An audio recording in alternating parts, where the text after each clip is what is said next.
जय हिंद दोस्तों, आप सभी का हमारे YouTube चैनल विद्यालय एजुकेशन में स्वागत है। मैं सचिन आज आप सभी के लिए बीपीएससी टीआरई 4.0 की क्लास लेकर आए हैं और ये जो क्लास है आपके इंडियन ज्योग्राफी की क्लास है, जिसमें आपको भारत का भूगोल के महत्वपूर्ण क्वेश्चन करवाए जाएंगे।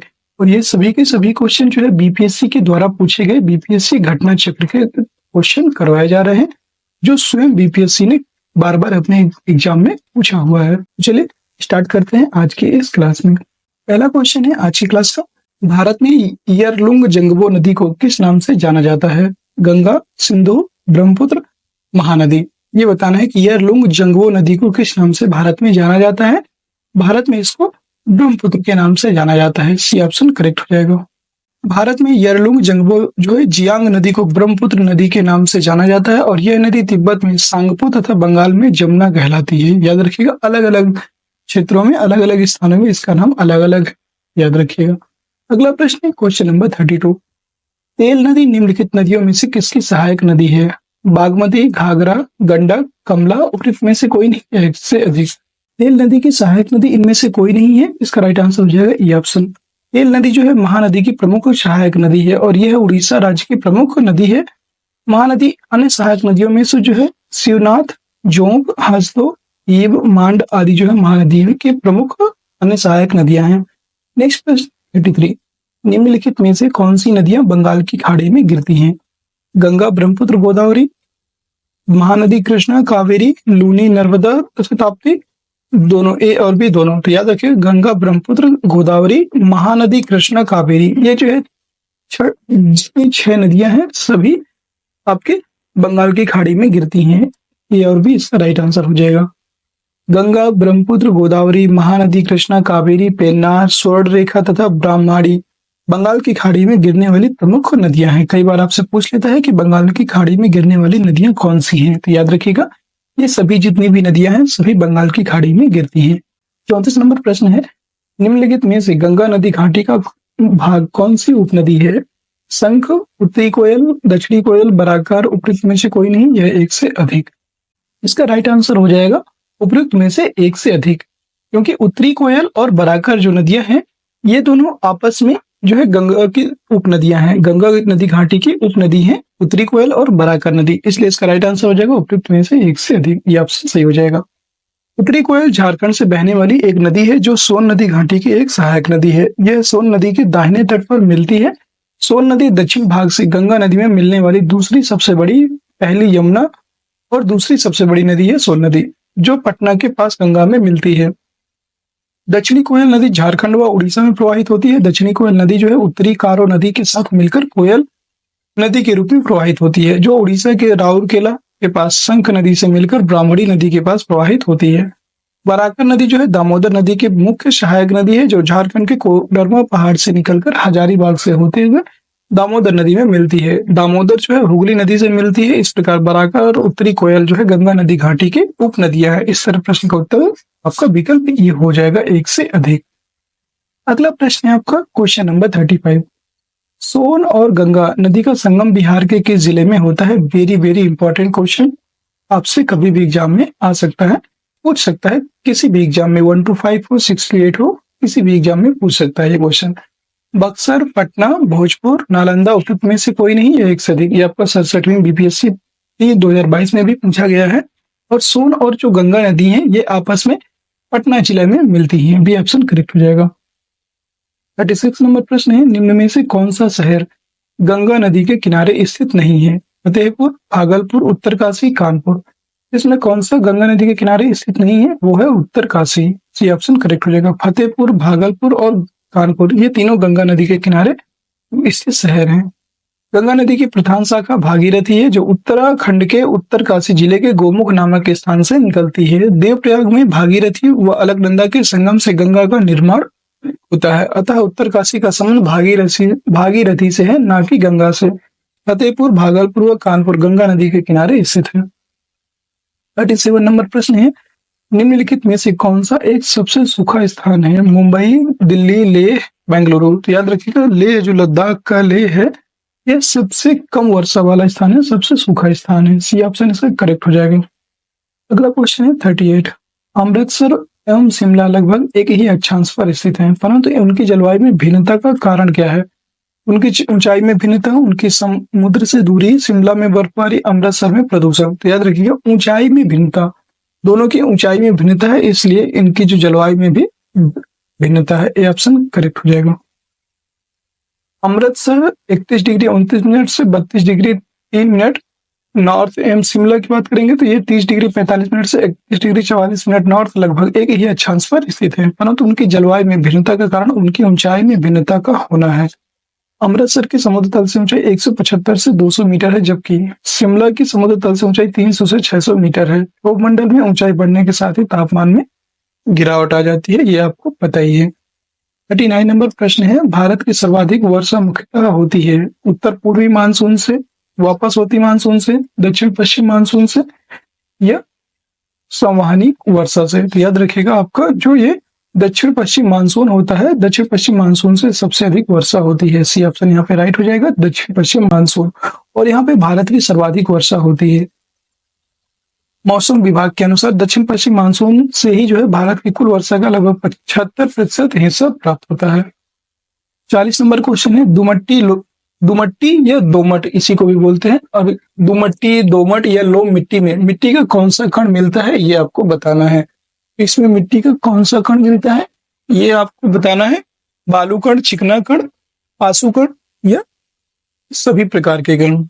इसका जो राइट आंसर हो जाएगा, ये हो जाएगा आपका सभी प्रकार के कण। जो दुमट्टी या लोम मिट्टी होती है, इसमें सभी प्रकार के कण पाए जाते हैं। कौन कौन से? बालू कण, चिकना कण और पांसू कण। सी ऑप्शन इसका राइट आंसर हो जाएगा सभी प्रकार के कण, डी। ठीक है। समानता है, दोमट मिट्टी में 40% बालू के कण, 40% मृत्तिका के कण और 20% गाद के कण पाए जाते हैं, इसलिए विकल्प इसका डी ऑप्शन राइट हो जाएगा। नेक्स्ट क्वेश्चन है 41 नंबर, पौधों को सबसे अधिक पानी किस मिट्टी में मिलता है? चिकनी मिट्टी, पांसू मिट्टी, बलुई मिट्टी या लोम मिट्टी। तो पौधों को सबसे अधिक पानी जो है चिकनी मिट्टी में मिलता है, ये आप याद रखेंगे। ये ऑप्शन करेक्ट हो जाएगा। चिकनी मिट्टी में जल धारण की क्षमता सबसे अधिक होती है, इसलिए पौधों को सबसे अधिक पानी इसी मिट्टी में मिलता है। चिकनी मिट्टी में 50% से कम गाद होती है और 50% तक मृत्तिका व बालू की कुछ मात्रा पाई जाती है। इसमें वायु का आवागमन कम होता है, जिससे जल क्रांति हो जाती है। 42 नंबर प्रश्न है, निम्नलिखित नहर प्रणालियों में से किससे बिहार के क्षेत्र में सिंचाई होती है, ये बताना। ऊपरी गंगा नहर, त्रिवेणी नहर, शारदा नहर, पूर्वी यमुना नहर। उपरोक्त में से कोई नहीं है एक से अधिक। याद रखिएगा, जो आपका बिहार का क्षेत्र है, यहाँ पर त्रिवेणी नहर से सिंचाई होती है। ठीक है, बी ऑप्शन इससे करेक्ट हो जाएगा। त्रिवेणी नहर से बिहार के क्षेत्र में सिंचाई होती है और यह गंडक नदी के बाएं तट से निकाली गई है और यह पश्चिम चंपारण जिले में स्थित है। नेक्स्ट प्रश्न है आपका 43, दिए गए कोड की सहायता से हरित क्रांति के घटक चुनिए। उच्च उत्पादन देने वाली किस्म के बीज, सिंचाई, ग्रामीण विद्युतीकरण, ग्रामीण सड़कें और विपणन। यहाँ पे बताना है कि हरित क्रांति के घटक कौन कौन से हैं इसमें। तो उच्च उत्पादन देने वाली किस्म के बीज हरित क्रांति में प्रयोग किए गए थे, एकदम सही। सिंचाई भी है, ग्रामीण विद्युतीकरण भी है और ग्रामीण सड़कें और विपणन, ये कथन भी सही है। इसके सभी कथन सही हैं, डी ऑप्शन राइट हो जाएगा। नेक्स्ट प्रश्न है 44, निम्न में से कौन सा कृषि में उत्पादकता बढ़ाने का रास्ता है? कुशल सिंचाई, गुणवत्ता युक्त बीज, कीटनाशकों का प्रयोग, उर्वरकों का प्रयोग। उपयुक्त में से कोई नहीं, उपयुक्त में से एक से अधिक। याद रखिएगा, कृषि में उत्पादकता बढ़ाने का जो रास्ता है वो है आपका कुशल सिंचाई करना, कीटनाशकों का प्रयोग करना, गुणवत्ता युक्त बीज का प्रयोग करना, उर्वरकों का प्रयोग करना। ये सभी कथन सही है, एक से अधिक इसका राइट आंसर हो जाएगा, ये ऑप्शन। दिए गए सभी उपाय कृषि में उत्पादकता बढ़ाने के रास्ते हैं। भारत में 60 से 70 के दशक में बीज, खाद, सिंचाई, कीटनाशकों और पादप संरक्षण तकनीकों के उत्पादन, विकास और प्रयोग में वृद्धि हुई है और इससे देश में हरित क्रांति का भी सूत्रपात या जन्म हुआ था। अगला प्रश्न है 45 नंबर, इंद्रधनुषीय क्रांति का संबंध है हरित क्रांति से, श्वेत क्रांति से, नीली क्रांति से या उपयुक्त सभी से। जितनी भी क्रांतियां हैं सभी का संबंध इंद्रधनुषीय क्रांति से है, डी ऑप्शन करेक्ट हो जाएगा। वर्ष 2000 में केंद्र सरकार ने नई राष्ट्रीय कृषि नीति की घोषणा की और इस नीति के तहत इंद्रधनुषीय क्रांति की परिकल्पना प्रस्तुत की गई। इसके अंतर्गत प्रत्यक्ष या अप्रत्यक्ष रूप से कृषि क्षेत्र से संबंधित सभी क्रांतियों को शामिल किया गया है, जैसे हरित क्रांति, श्वेत क्रांति, पीली क्रांति, नीली क्रांति, लाल क्रांति, सुनहरी क्रांति, भूरी क्रांति, रजत क्रांति व खाद्यान्न श्रृंखला क्रांति। ये सभी क्रांतियां जो है इंद्रधनुषीय क्रांति के अंतर्गत आती हैं। अगला प्रश्न है 46 नंबर। काली क्रांति संबंधित है मत्स्य उत्पादन, कोयला उत्पादन, कच्चा तेल उत्पादन, सरसों उत्पादन। उपयुक्त में से कोई नहीं या एक से अधिक। याद रखिएगा, काली क्रांति आपकी कच्चा तेल उत्पादन से संबंधित है, याद रखिएगा, सी ऑप्शन करेक्ट हो जाएगा। ठीक है। नीली क्रांति की बात करेंगे, ये जो है मत्स्य उत्पादन से संबंधित है, नीली क्रांति। ठीक है। गुलाबी क्रांति, सरसों क्रांति आपकी जो है पीली क्रांति से संबंधित है, सरसों उत्पादन। ठीक है। कोयला उत्पादन की बात करेंगे तो ये जो है आपका कोयला उत्पादन जो है ये भूरी क्रांति से संबंधित है। काली क्रांति का संबंध जो है कच्चा तेल उत्पादन से है। अन्य प्रमुख क्रांति और उनके उत्पादन भी दिए हुए हैं। गुलाबी क्रांति प्याज उत्पादन से संबंधित है, नीली क्रांति मत्स्य उत्पादन से संबंधित है, हरी क्रांति खाद्यान्न उत्पादन, लाल क्रांति मांस और टमाटर उत्पादन, पीली क्रांति जो है तिलहन और सरसों जैसे फसलें हैं उनके उत्पादन से संबंधित है। नेक्स्ट क्वेश्चन है 47। भारत का अधिकतम गेहूं उत्पादक राज्य कौन सा है? हरियाणा, पंजाब, बिहार, उत्तर प्रदेश। तो याद रखिएगा, उत्तर प्रदेश का जो स्थान है, पहला स्थान है गेहूं के उत्पादन में। डी ऑप्शन करेक्ट हो जाएगा। प्रश्नकाल के दौरान 3 बड़े गेहूं उत्पादक राज्य क्रमशः थे उत्तर प्रदेश, पंजाब और हरियाणा, लेकिन वर्तमान में भी 2020-21 के आंकड़ों के अनुसार भी सर्वाधिक गेहूं उत्पादक 3 राज्य हैं, उत्तर प्रदेश, मध्य प्रदेश और पंजाब। नेक्स्ट प्रश्न है 48 नंबर क्वेश्चन है, सबसे ज्यादा गेहूं कहाँ पैदा होता है? तो अभी बताया उत्तर प्रदेश में, ये ऑप्शन करेक्ट हो जाएगा।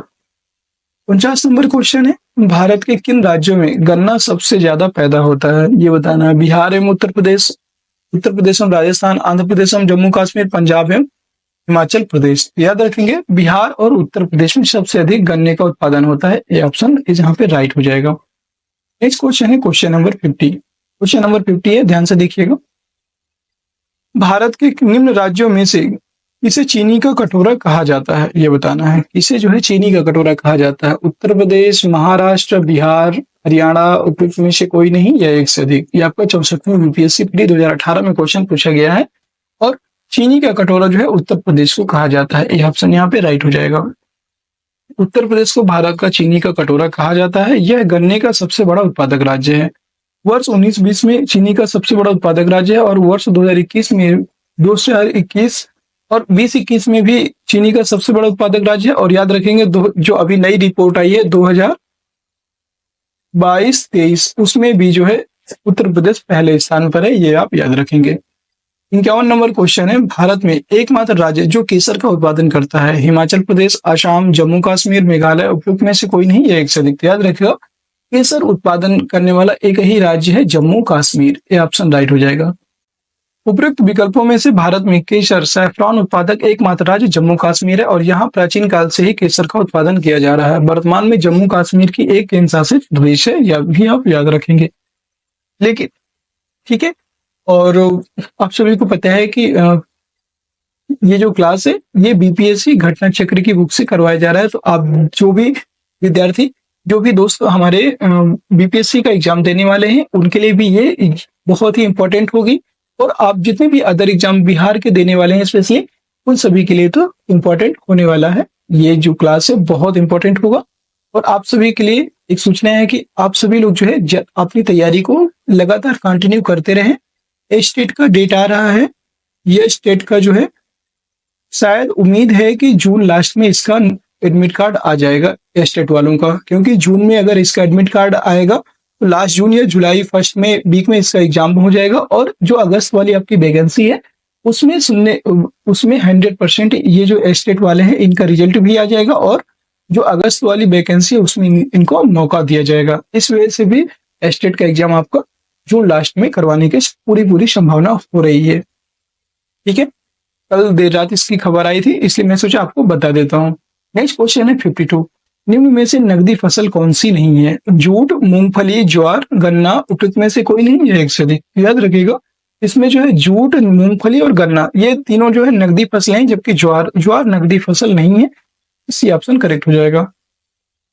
ज्वार जो है मोटे अनाज में आता है, ज्वार नकदी फसल नहीं है। आर्थिक समीक्षा भारत सरकार भारत की प्रमुख फसलों को निम्न प्रकार प्रदर्शित करता है। देख सकते हैं भारत की प्रमुख फसलें हैं और किसी ने कल कमेंट किया था, कल या परसों में कमेंट किया था कि सर फसलों के बारे में एक वीडियो ले आइए। यहाँ पे आप जो है जो इम्पोर्टेंट फसलें हैं उनको आप यहाँ पे देख लीजिए और धीरे धीरे ऐसे ही क्वेश्चन लेकर आएंगे, उनमें आपको सारे क्वेश्चन और डाउट क्लियर होते जाएंगे। खाद्यान्न फसलें की बात करेंगे तो यहाँ पे ये जो है खाद्य फसलें हैं, फिर चावल, गेहूं, मक्का, मोटे अनाज और दलहन, ये जो है खाद्यान्न फसलों में आते हैं। और गैर खाद्यान्न फसलें की बात करेंगे जिन्हें हम नकदी फसलें भी कहते हैं, उनमें आते हैं तिलहन, मूंगफली, रेपसीड और सरसों। फिर दूसरा है रेशेदार। रेशेदार में है कपास, जूट और मेस्ता। रेशेदार फसलें हैं आपकी कपास, जूट और मेस्ता।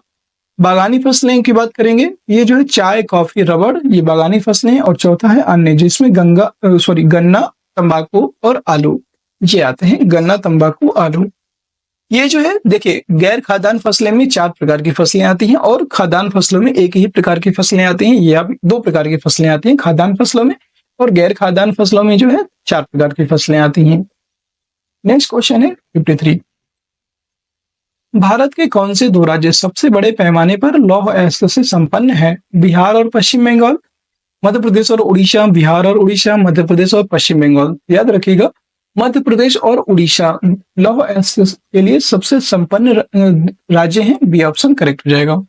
इंडियन मिनरल्स बुक 2019 के अनुसार दिए गए राज्यों में से लौह अयस्क भंडार हेमेटाइट और मैग्नेटाइट निम्नलिखित हैं। उड़ीसा में 75,58,816 टन है, और मध्य प्रदेश में 3,29,963 टन है। हम बिहार की बात करेंगे 27,14,000 टन है। पश्चिम बंगाल में कोई भी लौह अयस्क नहीं पाया जाता है। मध्य प्रदेश और उड़ीसा राज्य का युग्म सही होगा। और भारत में लौह अयस्क हेमाटाइट प्लस मैग्नेटाइट से संपन्न राज्यों में प्रमुख राज्य इस प्रकार है। सबसे अधिक जो है कर्नाटक में लौह अयस्क पाया जाता है। यहाँ पे आप देख सकते हैं 1,26,2,69,44,044 टन है। उड़ीसा में सेकंड नंबर पे आता है और थर्ड नंबर पे आपका झारखंड आता है। नेक्स्ट क्वेश्चन है क्वेश्चन नंबर 54। निम्नलिखित लौह अयस्कों में से बैलाडीला में किसका खनन होता है? बैलाडीला की बात करेंगे हेमाटाइट, सिडेराइट, लिमोनाइट या मैग्नेटाइट, उपयुक्त में से कोई नहीं या एक से अधिक। याद रखिएगा, बैलाडीला की बात करेंगे तो बैलाडीला की जो खान है ये छत्तीसगढ़ में स्थित है। बैलाडीला जो खान है आपकी ये छत्तीसगढ़ में स्थित है और ये हेमाटाइट के लिए प्रसिद्ध है। ये ऑप्शन करेक्ट हो जाएगा। बैलाडीला खान छत्तीसगढ़ के दांतेवाड़ा जिले में स्थित है और यहाँ हेमेटाइट लौह अयस्क का खनन किया जाता है। हेमेटाइट उच्च गुणवत्ता वाला लौह अयस्क है। यह मुख्य रूप से छत्तीसगढ़, झारखंड, उड़ीसा, कर्नाटक, महाराष्ट्र, आंध्र प्रदेश, गोवा आदि राज्यों में पाया जाता है, जबकि अपेक्षाकृत कम गुणवत्ता वाले मैग्नेटाइट लौह अयस्क की प्राप्ति गोवा, कर्नाटक, आंध्र प्रदेश, राजस्थान, तमिलनाडु आदि राज्यों में होती है। नेक्स्ट क्वेश्चन है क्वेश्चन नंबर 55। झारखंड में कोयला की खानें स्थित हैं। झारखंड की बात करेंगे, यहाँ पे कोयला की खानें स्थित हैं। कहाँ पर? झरिया में, जमशेदपुर में, रांची में या लोहरदगा में? तो झरिया में स्थित है। ये ऑप्शन राइट हो जाएगा। झरिया कोयला क्षेत्र झारखंड के धनबाद जिले में स्थित है। देश के अधिकांश कोकिंग जो कोयला का भंडार है यहीं पर स्थित है, और जबकि जमशेदपुर मुख्यतः इस्पात उद्योग के लिए, लोहरदगा बॉक्साइट उत्पादन के लिए, और रांची जो है भारी मशीनों के निर्माण के लिए प्रसिद्ध है। जो झारखंड का रांची शहर है वहां पर भारी मशीनों का निर्माण किया जाता है। यह प्रश्न 56 नंबर है। भूमिगत कोयले का दहन किस राज्य में होता है? पश्चिम बंगाल, बिहार, झारखंड, उड़ीसा, उपयुक्त में से कोई नहीं या एक से अधिक। ये जो है भूमिगत जो कोयले का दहन है ये झारखंड में सबसे अधिक होता है। सी ऑप्शन करेक्ट हो जाएगा। और झरिया कोलफील्ड जो झारखंड की झरिया कोलफील्ड है, आप यहाँ पे देख सकते हैं, झरिया कोलफील्ड में जो है यह दहन झरिया कोलफील्ड में होता है, और ये झरिया जो कोलफील्ड है सबसे ज्यादा प्रसिद्ध है कोयले के लिए। 57 नंबर क्वेश्चन है, झारखंड के झरिया क्षेत्र में मुख्यतः क्या पाया जाता है? अभी आपको बताया ही कोयला। नेक्स्ट प्रश्न है 58। भारतीय कोयला उद्योग की निम्नलिखित समस्याओं पर विचार करें। निम्न कोटि का कोयला एवं कोयला संचलन में बाधा, धुलाई संस्थानों के उपयोग में क्षमता में कमी, ये भी सही है। कुकिंग कोयला के आयात पर बढ़ती निर्भरता, ये कथन भी सही है। और कार्य संचालन कीमतें, ये कथन भी सही है। इसमें पूछ रहे कौन से कथन सही हैं, तो 1, 2 और 3, 4 बी ऑप्शन इसका राइट हो जाएगा। इसके सभी कथन यहाँ पे सही हैं। भारतीय कोयला उद्योग वर्तमान में अनेक समस्याओं से ग्रसित है, जिनमें प्रमुख हैं निम्न कोटि का कोयला, धुलाई संस्थानों के उपयोग क्षमता में कमी, कोकिंग कोयले का बढ़ता हुआ आयात, और कोयले के स्थानांतरण में आने वाली बाधा, कार्य संचालन की कीमतें, ये सभी जो है भारत में देखने को मिलती हैं। नेक्स्ट क्वेश्चन है 59। भारत में सबसे पुराना तेल का भंडार कहाँ है? बॉम्बे हाई महाराष्ट्र, अंकलेश्वर गुजरात, नौगांव गुजरात, डिगबोई असम। तो आप सभी को पता है कि डिगबोई असम का जो है सबसे पुराना कुआं है, तेल का भंडार है। डी ऑप्शन करेक्ट रहेगा। भारत में सबसे पुराना तेल का जो भंडार है डिगबोई असम में है। यह ब्रह्मपुत्र घाटी का तेल भंडार है। ब्रह्मपुत्र घाटी देश की सबसे पुरानी तेल घाटी है, ये आप याद रखेंगे। अगला प्रश्न है और आज का हमारा अंतिम प्रश्न है 60 नंबर क्वेश्चन है। भारत में सर्वप्रथम तेल या ऊर्जा संकट कब हुआ था? 1950 और 1960 के दौरान, 1930 और 1940 के दौरान, 1990 और 2000 के दौरान, 1970 और 1980 के दौरान। तो याद रखेंगे 1970 से 1980 के दौरान सर्वप्रथम जो है तेल ऊर्जा संकट उत्पन्न हुआ था। डी ऑप्शन करेक्ट रहेगा। भारत में सर्वप्रथम भयानक ऊर्जा संकट वर्ष 1973 में पैदा हुआ, जब तेल निर्यातक देशों ओपेक ने तेल की कीमतों में अकस्मात 4 गुना से अधिक वृद्धि कर दी थी। नेक्स्ट प्रश्न है 61। भारत में प्रति व्यक्ति ऊर्जा की खपत 1994 में कितनी थी? 300 किलोग्राम तेल के बराबर, 360 किलोग्राम तेल के बराबर, 243 किलोग्राम तेल के बराबर या 343 किलोग्राम तेल के बराबर। ये वर्ष 1994 का क्वेश्चन है। मतलब वर्ष 1994 में कितनी थी ये पूछ रहा है कि उस समय जो है भारत में प्रति व्यक्ति ऊर्जा की खपत कितनी थी। ठीक है, इसका आंसर जिसको भी आता हो कमेंट बॉक्स में जरूर कमेंट कीजिएगा। नेक्स्ट क्लास में इसका आंसर आप सभी को मिल जाएगा।